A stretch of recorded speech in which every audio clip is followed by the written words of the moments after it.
कैसे हैं आप सभी। आशा करता हूँ बहुत ही अच्छे होंगे। इस वीडियो में हम अपने लेकर आए परीक्षा के लिए, किसी भी एग्जाम की तैयारी कर रहे हैं, यह जो वीडियो है यह परीक्षा के लिए महत्वपूर्ण टॉप 30 क्वेश्चंस हैं। ये ऐसे प्रश्न हैं जो बार बार एग्जाम में पूछते हैं। तो किसी भी एग्जाम की तैयारी कर रहे हैं, आप प्रैक्टिस के तौर पर भी इस वीडियो को देख सकते हैं। लास्ट में बताइए आपके कितने क्वेश्चन सही हैं। तो चलिए देखते हैं पहला क्वेश्चन क्या पूछा है आपसे। पहला क्वेश्चन जो पूछा है वह पूछा है राज्यपाल को पद से हटाने का अधिकार किसके पास है। आपसे पूछा कि राज्यपाल को पद से हटाने का अधिकार किसके पास है। चलिए बताइए राइट आंसर क्या हो जाएगा। तो राइट आंसर जो हो जाएगा वो हो जाएगा ऑप्शन सी, राष्ट्रपति के पास है। ऑप्शन सी इस प्रश्न का राइट आंसर हो जाएगा। अनुच्छेद 156(1) के अनुसार राष्ट्रपति इच्छानुसार राज्यपाल को हटा सकता है।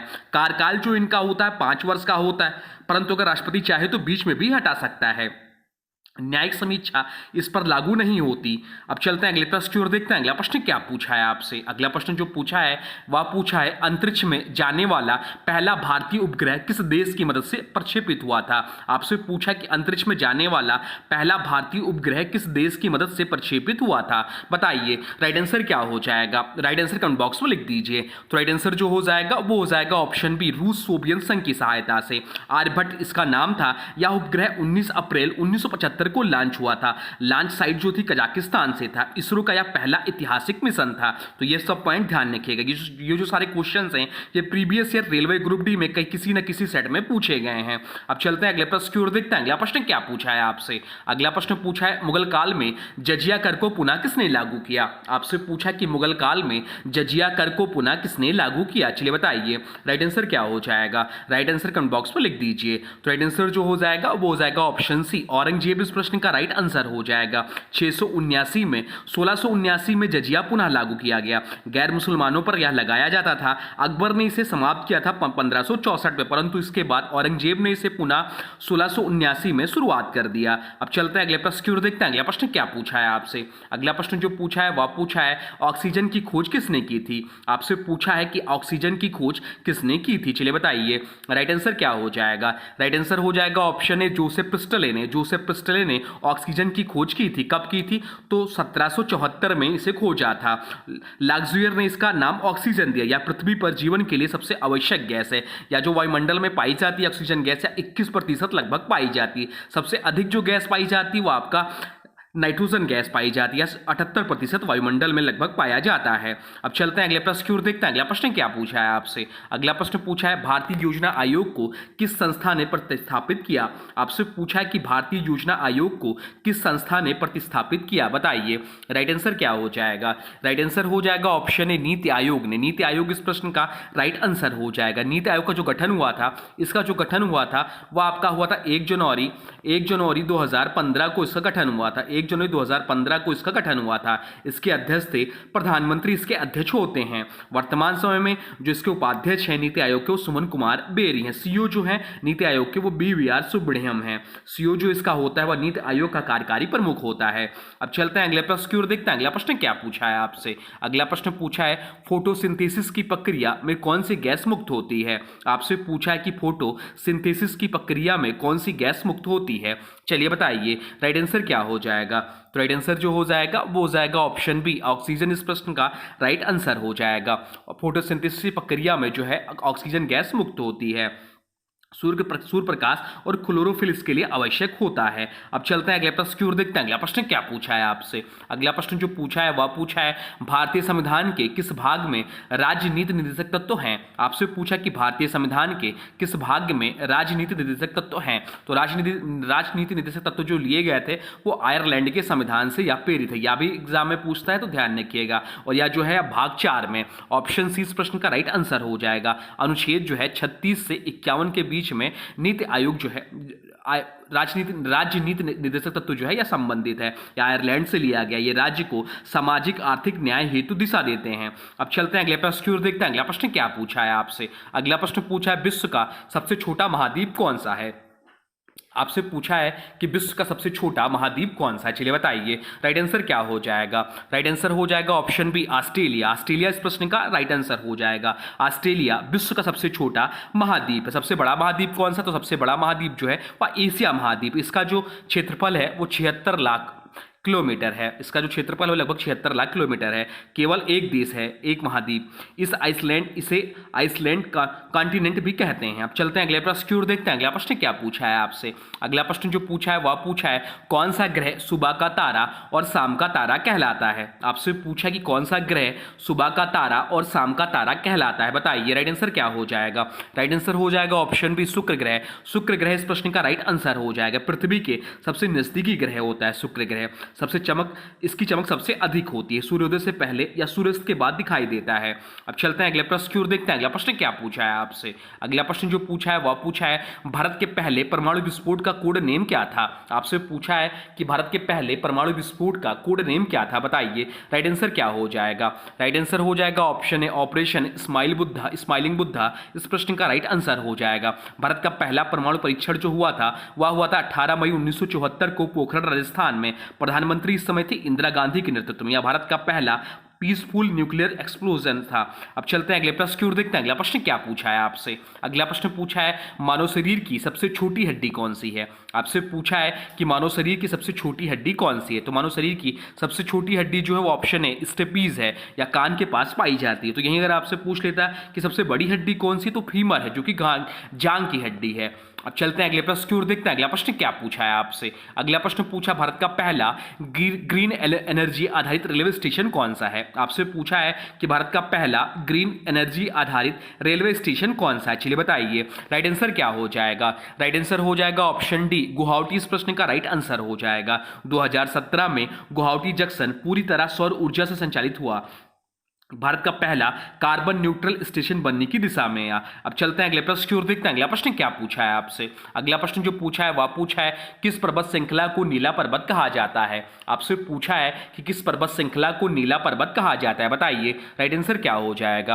राइट आंसर हो जाएगा ऑप्शन सी नीलगिरी। इस प्रश्न का राइट आंसर हो जाएगा। या तमिलनाडु कर्नाटक केरल सीमा पर स्थित है। नीला मतलब नीला, गिरी मतलब पर्वत। पवित्र स्थल जो इसका है या ऊटी, कुन्नूर, कोटागिरी, ये सब इसके पवित्र या प्रसिद्ध स्थल हैं, या प्रसिद्ध स्थल हैं। ऊटी, कुन्नूर, कोटागिरी ये सभी नीला पर्वत पर पाए जाते हैं, जैसे नीलगिरी पर्वत भी बोलते हैं। अब चलते हैं अगले प्रश्न की ओर, देखते हैं अगला प्रश्न क्या पूछा है आपसे। अगला प्रश्न पूछा है भारतीय संविधान में संशोधन प्रक्रिया किस देश के संविधान से प्रेरित है। आपसे पूछा है कि भारतीय संविधान में संशोधन प्रक्रिया किस देश से ली गई है, चलिए बताइए राइट आंसर क्या हो जाएगा।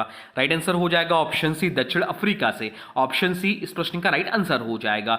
संविधान संशोधन की प्रक्रिया जो है वह अनुच्छेद 368 में बताया गया है, या आंशिक कठोर आंशिक लचीले अनुच्छेद है। कुल संशोधन जो अभी तक हुए हैं वह 106 लगभग हुए हैं। अब चलते हैं अगले प्रश्न की ओर, देखते हैं अगला प्रश्न क्या पूछा है आपसे। अगला प्रश्न पूछा है विश्व की सबसे तेज हवाएं कहाँ चलती हैं। आपसे पूछा कि विश्व की सबसे तेज हवाएं कहाँ चलती है, बताइए राइट आंसर क्या हो जाएगा। राइट आंसर हो जाएगा ऑप्शन बी अंटार्कटिका। इस प्रश्न का राइट आंसर हो जाएगा। हवाओं की गति 320 किलोमीटर प्रति घंटा तक पहुंच सकती है। तापमान जो है होता है -80 डिग्री सेल्सियस तक गिरता है। यह सबसे शुष्क, ठंडा और तेज हवाओं वाला महाद्वीप है। अब चलते हैं अगले प्रश्न की ओर, देखते हैं अगला प्रश्न क्या पूछा है आपसे। अगला प्रश्न पूछा किस शासक ने इलाहाबाद स्तंभ शिलालेख बनवाया था। आपसे पूछा कि किस शासक ने इलाहाबाद स्तंभ शिलालेख बनवाया, चलिए बताइए राइट आंसर क्या हो जाएगा। राइट आंसर जो हो जाएगा वो हो जाएगा ऑप्शन बी समुद्रगुप्त। इस प्रश्न का राइट आंसर हो जाएगा। यह शिलालेख मूलतः अशोक का था, बाद में समुद्रगुप्त ने अभिलेख अंकित करवाया। इलाहाबाद जो कि जिसका पुराना नाम प्रयाग था, जिसका वर्तमान नाम प्रयागराज है, कि किला परिसर में स्थित है। प्रयाग प्रशस्ति में उसके विजयों का वर्णन है। अब चलते हैं अगले प्रश्न की ओर, देखते हैं अगला प्रश्न क्या पूछा है आपसे। अगला प्रश्न जो पूछा है वह पूछा है विश्व की पहली महिला प्रधानमंत्री कौन थी। आपसे पूछा है कि विश्व की पहली महिला प्रधानमंत्री कौन थी, चलिए बताइए राइट आंसर क्या हो जाएगा। राइट आंसर हो जाएगा ऑप्शन सी श्रीमाओ भंडारनाइके। यह विश्व की पहली महिला प्रधानमंत्री थी। ये श्रीलंका की थी। 1960 में प्रधानमंत्री बनी थी श्रीलंका की। इंदिरा गांधी जो है भारत की पहली महिला प्रधानमंत्री थी, ये 1966 में बनी थी। और श्री माओ जो है विश्व राजनीतिक की पहली महिला प्रमुख भी रही हैं। अब चलते हैं अगले प्रश्न की ओर, देखते हैं अगला प्रश्न क्या पूछा है आपसे। अगला प्रश्न पूछा है विश्व पर्यावरण दिवस की थीम क्या थी। 2025 में विश्व पर्यावरण दिवस की थीम क्या थी, चलिए बताइए राइट आंसर क्या हो जाएगा। राइट आंसर हो जाएगा ऑप्शन ए। ऑप्शन ए इस प्रश्न का राइट आंसर हो जाएगा। बीट प्लास्टिक पोल्यूशन इस प्रश्न का राइट आंसर हो जाएगा। ऑप्शन ए इस प्रश्न का राइट आंसर हो जाएगा। 2025 की जो थीम थी वो थी बीट प्लास्टिक पोल्यूशन या इंडिंग प्लास्टिक पोल्यूशन। प्लास्टिक प्रदूषण को हराओ हर साल 5 जून को यह मनाया जाता है। इस बार जो मेजबान देश था वह दक्षिण कोरिया था। संयुक्त राष्ट्र पर्यावरण कार्यक्रम द्वारा आयोजित होता है।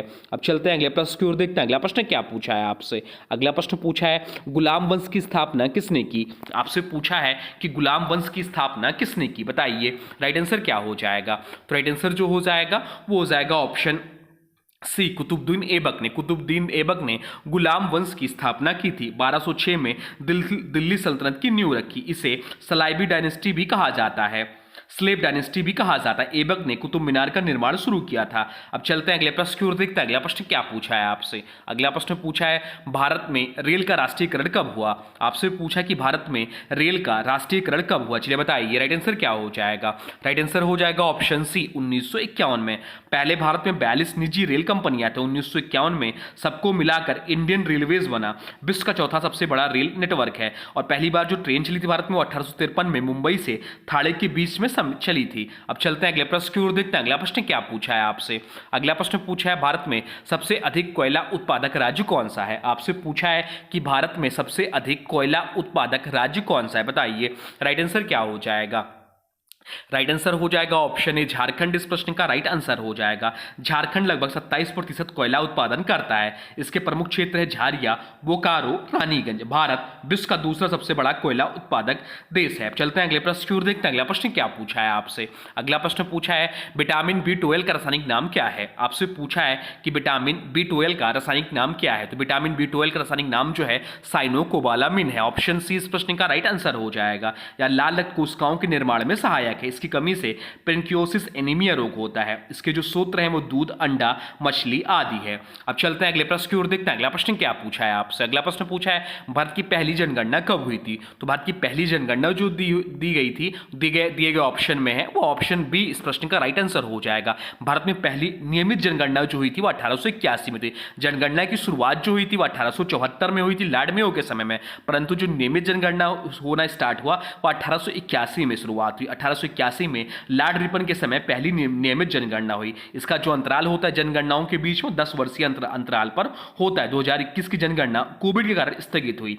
अब चलते हैं अगले प्रश्न की ओर, देखते हैं अगला प्रश्न क्या पूछा है आपसे। अगला प्रश्न पूछा है भारत का सबसे ऊंचा जलप्रपात कौन सा है। आपसे पूछा कि भारत का सबसे ऊंचा जलप्रपात कौन सा है, चलिए बताइए राइट आंसर क्या हो जाएगा। राइट आंसर हो जाएगा ऑप्शन सी, कुंचिकल फॉल्स जो है भारत का सबसे ऊंचा जलप्रपात है। इसकी ऊंचाई जो है वह 455 मीटर है, वाराही नदी पर स्थित है। यह भारत का प्राकृतिक सबसे ऊंचा झरना है। अब चलते हैं अगले प्रश्न की ओर, देखते हैं अगला प्रश्न क्या पूछा है आपसे। अगला प्रश्न पूछा है भारतीय चुनाव आयोग एक है। आपसे पूछा है क्या है। तो भारतीय चुनाव आयोग जो है संवैधानिक संस्था है। ऑप्शन सी इस प्रश्न का राइट आंसर हो जाएगा। यह जो है अनुच्छेद 324 में इसका प्रावधान है। स्वतंत्र और निष्पक्ष चुनाव के लिए मुख्य चुनाव आयुक्त जो वर्तमान समय में है ये आपके ज्ञानेश कुमार हैं।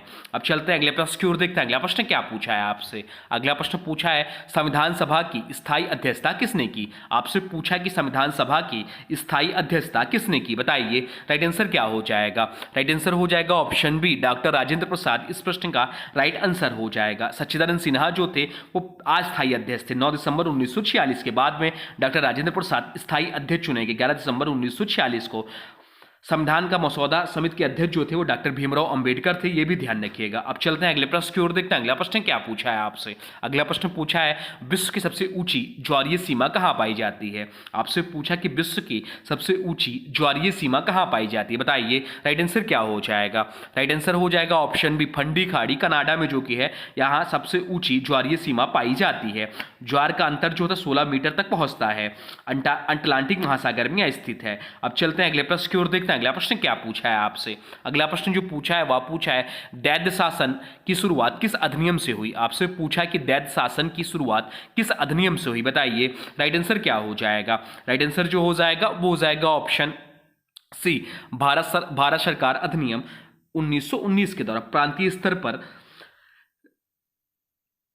द्वैत शासन की शुरुआत जो हुई वह भारत सरकार अधिनियम 1919 पर हुई। पहला प्रयोग जो हुआ ब्रिटिश भारत के प्रांतों पर 1935 के अधिनियम में इसे प्रांतीय स्वशासन से बदल दिया गया। अब चलते हैं अगले प्रश्न की ओर, देखते हैं अगला प्रश्न क्या पूछा है आपसे। अगला प्रश्न पूछा है भारत का पहला कृत्रिम बंदरगाह कौन सा है। आपसे पूछा कि भारत का पहला कृत्रिम बंदरगाह कौन सा है, बताइए राइट आंसर क्या हो जाएगा। राइट आंसर हो जाएगा चेन्नई बंदरगाह। चेन्नई बंदरगाह जो है भारत का पहला कृत्रिम बंदरगाह था। इसकी जो स्थापित हुआ था 1881 में यह स्थापित हुआ। यह भारत का पहला कृत्रिम बंदरगाह था। वर्तमान में यह भारत का तीसरा सबसे बड़ा पोर्ट है। अब चलते हैं अगले प्रश्न की ओर, देखते हैं अगला प्रश्न क्या पूछा है आपसे। अगला प्रश्न पूछा है अशोक का प्रसिद्ध कलिंग युद्ध किस वर्ष हुआ। आपसे पूछा कि अशोक का प्रसिद्ध कलिंग युद्ध किस वर्ष हुआ, चलिए बताइए राइट आंसर क्या हो जाएगा। राइट आंसर हो जाएगा ऑप्शन बी 260 ईसा पूर्व में हुआ। इसके बाद अशोक ने बौद्ध धर्म अपनाया। युद्ध के बाद धम्म नीति की शुरुआत हुई। कलिंग जो वर्तमान समय में उड़ीसा का क्षेत्र है। तो ये रहा आपके टॉप 30 जीके जीएस के प्रश्न जो आपके आने वाले एग्जाम के लिए महत्वपूर्ण है। इन सभी प्रश्नों को प्रश्न जो है आपसे बनने जरूर चाहिए। अगर नहीं बन रहे हैं तो आप लोग को बहुत ज़्यादा ध्यान देने की जरूरत है। आप लोग कमेंट बॉक्स में बताइए 30 में से आपके कितने क्वेश्चन सही हैं। 25 प्लस तो सही होने चाहिए। अब आज के वीडियो से प्रश्न है, इसका राइट आंसर आप लोग को कमेंट बॉक्स में बताना है। आज के वीडियो से प्रश्न है भारतीय योजना आयोग को किस संस्था ने प्रतिस्थापित किया। आपसे पूछा कि भारतीय योजना आयोग को किस संस्था ने प्रतिस्थापित किया। इसका जो भी राइट आंसर होगा कमेंट बॉक्स में जरूर बताओ और इस आंसर के बारे में जो भी कुछ जानते हैं वो अभी कमेंट बॉक्स में लिख दीजिए। और हाँ देखिए, अभी तक आपने वीडियो को लाइक नहीं किया है तो प्लीज वीडियो को लाइक कर दीजिए और चैनल पे नए चैनल को सब्सक्राइब भी कर लीजिए। तो चलिए मिलते हैं एक नए वीडियो में, तब तक के लिए thanks for watching railway exam target channel को।